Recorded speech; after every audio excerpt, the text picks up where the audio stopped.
Hey guys, Gerald James here. I apologize I haven't been able to do these video blogs or whatever for a few days. We just came through the aftermath of Hurricane Irene and went without power for days and all of these kinds of things that happen. You know, it's amazing. You go without power for an extended amount of time and it's amazing the power or the joy you can feel by hitting a button in your car and watching a garage door open. It's amazing, you know, when all of these things are stripped from you. But I wanted to come to you today with a little bit of a different message where, you know, a lot of times some of you, if you've been to my events and such, I love to talk about the power that we have over our environment, the power we have over our conversations and things by controlling that environment, how we react to things and those kinds of things. And yet here I was in this situation where over the last week or so, I really felt like you know, the teacher had now become the student, where I was in real life situations where, you know, I had to actually try to put this into practice.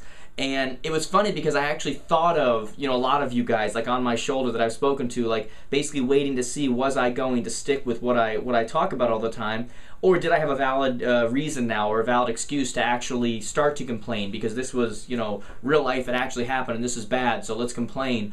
And, you know, it was kind of funny picturing you guys up there like that. But the funny thing was that, you know, obviously it wasn't perfect all the time, but pretty much I stuck to it and I decided that, look, the situation is what it is. There's people who have it a lot, you know, worse off than I do. How am I going to respond to this?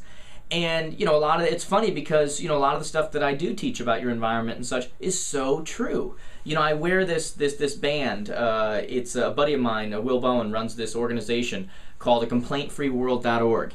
And the idea is that you put this bracelet on and you anytime you complain, you switch it to the other wrist. And the idea is to try to keep it on one wrist for 21 days, which now forms a habit, and to get to see what kind of effect that has on your overall mentality and environment by not complaining. Because we realize how much we complain. And so by doing this, I had this on the whole time, and man, I'm watching water come into my basement, and I'm, you know, just very frustrated, but looking down at this and picturing you guys on my shoulder and realizing that, you know what? This stuff actually works when you don't complain. I mean, it's amazing how the interactions I had with people, and, you know, people stepped up and I was able to shower places and do things and we got through it. And even just how I felt when it was all done, to get through it all and say, you know, power's back on, house is back in order, you know, that wasn't so bad, and now you feel good about it, and you know, it's amazing. And so an opportunity that really could have been a step back ended up being a launching board stepping forward. And so, you know, I guess what I'm telling you guys is, look, it actually works, okay? And so, you know, please, you know, even in your daily interactions, whatever, we have so many reasons, whether it's waking up on the wrong side of the bed or whatever, to just get into these modes and just complain about things and whatever. Let's be conscious about it. Let's be conscious about having this complaint-free mentality that affects our environment, affects our conversations, and in the end, in many cases, affects our relationships and our business. Okay, because it actually works. Okay, that's the message I want to get to you guys today. We'll start doing the videos again now that we're back up and running.